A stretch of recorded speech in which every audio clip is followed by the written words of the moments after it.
So if you got a 99 to 2006, early 2007 Chevy truck or SUV, then this video is probably going to help you save a lot of money.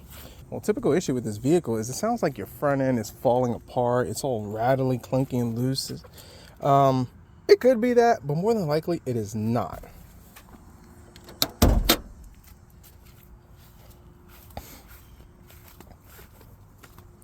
So years ago, I had a friend who had a truck very similar to this. He had it loose. It just felt loose. You know, not even the steering, but it just felt clunky. There was a rattling noise.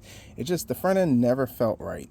And he took it to a couple of shops, and each one of them quoted him like $800 to $1,200 for a front end. Turns out that wasn't the issue. The issue was actually this, which is your steering shaft. Now there's an upper and there's a lower. We're going to be focusing on the one that goes inside the vehicle. And I'm not sure if we can get it in here just yet, but we'll get down in there. Yes, you can see the white piece right over there. That's a bearing for your steering wheel, for the steering shaft. And typically the bearing wears out or it gets really dry and it creates like a crunchy rattling noise. And the steering shaft wears out because it slides in and out and it gets a lot of play. So I ordered the parts. Let's go take a look at it and then get some tools to knock this out. So now for the parts, we got our new upper steering shaft. You could change the lower one, but the lower one typically doesn't go bad or have an issue. So now this is the upper one, and typically what happens is that this right in here just tends to wallow out, gets loose, creates that rattly, clunky noise. And then also because it slides up and down, it gets really grimy in there and it feels very crunchy. Like when you're hitting the brakes, you just feel like this really crunch noise in the front. So that's one of the issues. And then this product, which I'm ashamed of, because this is a Dorman part, and I'll post links to these on the bottom.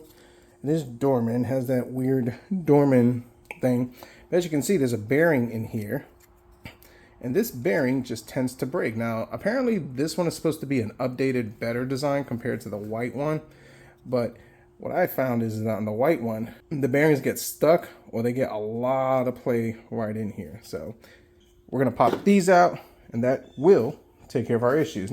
So now for the tools, it'll be 15 for the one on the, that connects to the lower steering shaft. And then for the one that connects to the top, these are going to be 14s.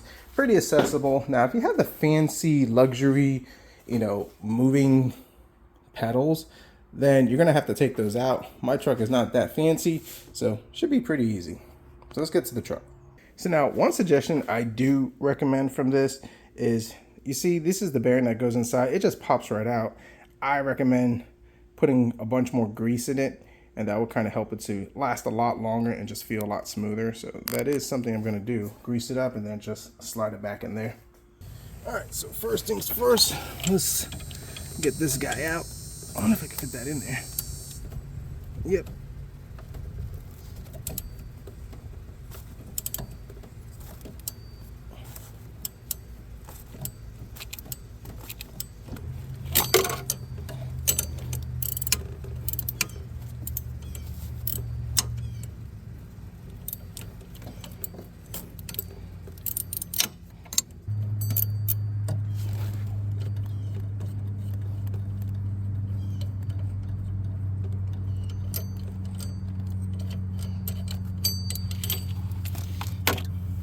And now this is a recommendation. Lock your steering wheel. I use the seatbelt buckle. You don't want to take a chance that, and folks, think about it. You get up after fighting and getting in that tight space, and the first thing you do is, because your back hurts, because you've had like 20 back surgeries, is you grab your steering wheel just to kind of give yourself a little oomph to kind of pry yourself up, and next thing you know, boom, you break your clock spring. So lock that in. That'll help keep you a little safe. All right, so we got tight quarters underneath, but as you can see, there's our bolt. It's a 15. It's on the left side if you're looking straight at it from underneath, and it is tight. So if you get a 15 wrench, I got these long ones. I think they're from Capri. Been using these wrenches, fantastic. Not sponsored, but put it in, pried it up. Now this thing is coming loose, but this thing is really tight. I don't know if it's like that from the factory, probably, because this looks all original. But prying it up, it's nice and loose. So now we could take our ratcheting wrench, maybe, yep, and just make life a little easier like that. So I'm gonna finish this and then we'll come back. But pretty much now that that's loose, we just need to pry this down. As you can see, a little bit of corrosion. So I guess we gotta loosen the lower one, which is right down there. It's 11 millimeter bolt. We'll just take this pry bar and hopefully this thing cooperates, because nothing else seems to be cooperating today. My big screwdriver. Yep, there we go. And I did soak this down with PB.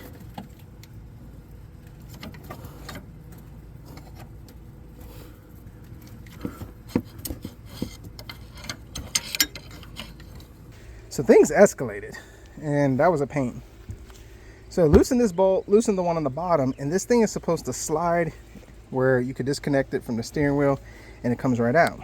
The problem is that right here is seized. This is supposed to move freely, so when the truck kind of goes up and down, because I believe the way it's explained, it's a frame, it's the cab sit on the chassis, and this is supposed to allow it to move freely. And then that's what kind of helps absorb some of the bumps, the clunks, and everything.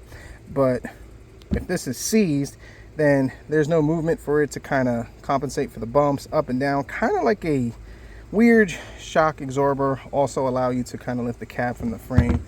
But yeah, that is seized. And if you look at our new one, I mean, just one-handedly, long story short, it moves freely. I went ahead and just gave it some extra grease. So with that being seized, you have two options. You can either take out the steering gear, loosen it, pop it out and do that, or just do the right thing like I did and just cut it. And that's what I did. Recommendation, make sure you take out the spark plug wire, and that way you don't cut it. But other than that, if you get a decent one, well, small enough one, this is a Warrior from Harbor Freight. I forget how big it is. And yeah, came right out. So we're good to go. And I am fairly confident after we install this and also install a bearing over there, our ride should be a lot better.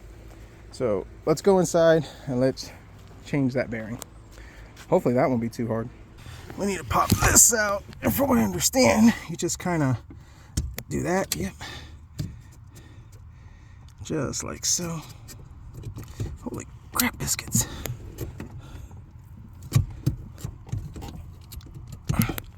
And of course, you know, nothing wants to be cooperative today.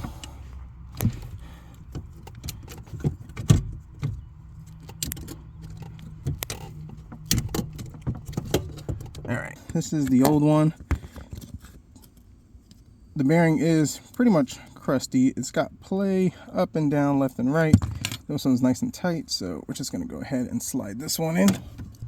And just like that, it's in there. If you look, there's a little tab on the top right of the screen, and it's tight. I had to use a little bit of a hammer action, just kind of tap it in. But once we did that, this thing slid. It's a lot tighter, smoother.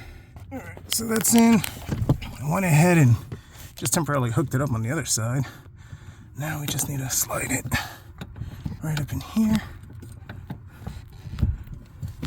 And that should slide just like so. Perfect.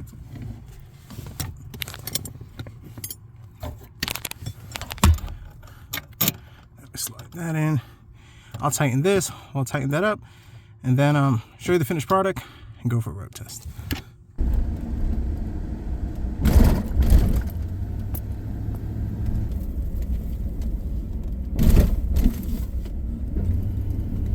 So as you hopefully heard in the last clip, that noise is gone.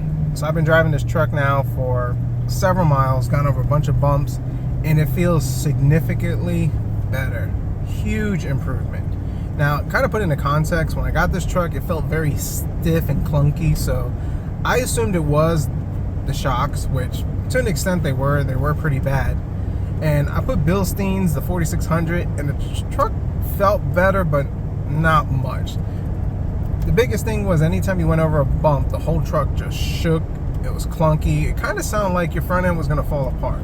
And then while braking, which is another huge improvement, it felt like the truck was going to flip forward. That's kind of the best way I could put it. Driving it now, no clunks, no bumps, nice and smooth. It floats very well, and the braking feels so much better.